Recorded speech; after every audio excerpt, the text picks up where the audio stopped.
Seattle, they did something. They hired their head coach, the first one in franchise history. Now, what's interesting is last show we were like, when Friedman reported there were all the names and there was a mystery name, and it was either right after or before that segment he mentioned that the Leafs were having their assistants interviewed.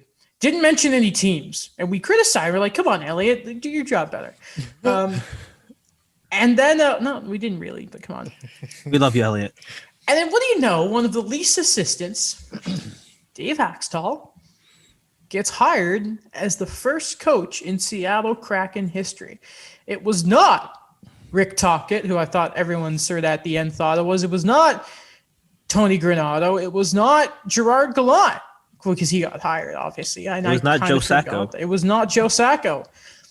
It was Hakstol. I don't think any of us saw this coming. It's a bold move. And you know what? I think back to it didn't go great in Philly.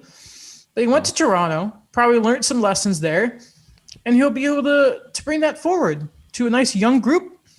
And, I wonder if you look back, and I don't know exactly if I think Hextall would have hired Hextol. And we all know how patient Ron Hextall was.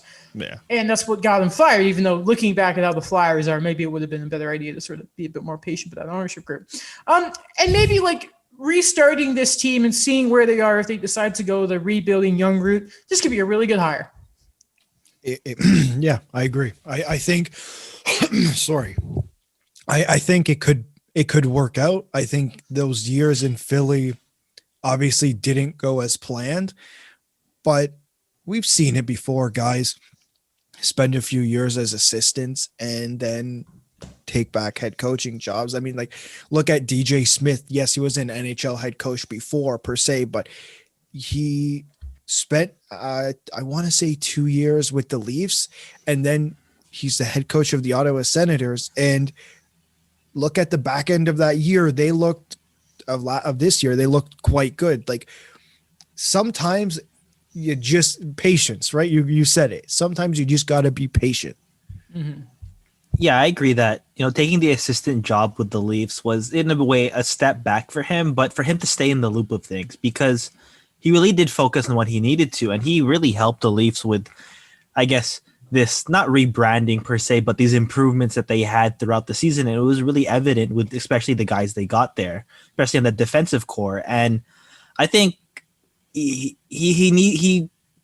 wanted another shot to things. And I think that Seattle, more so what you said, Adam, about the fact that they might take that rebuilding route or that really slow gradual route is going to work a lot better for him, because I think he really had a tough situation in Philly because, and again, this is the narrative we have of the Flyers every year, is that they're under pressure to try and win it, especially with their aging core, especially with the amount of money they have committed to these guys. That was something that, again, it's like Vegas. It's like it was like a short leash, with things that now with Seattle, he could have the time to implement his game. He could time to implement what he wants for the players he's going to get. And I think that he is set up a lot better now than Philly for success. Fair enough. I can't believe it was so quiet, though. Yeah. I didn't know it all. Like, that was the mystery name.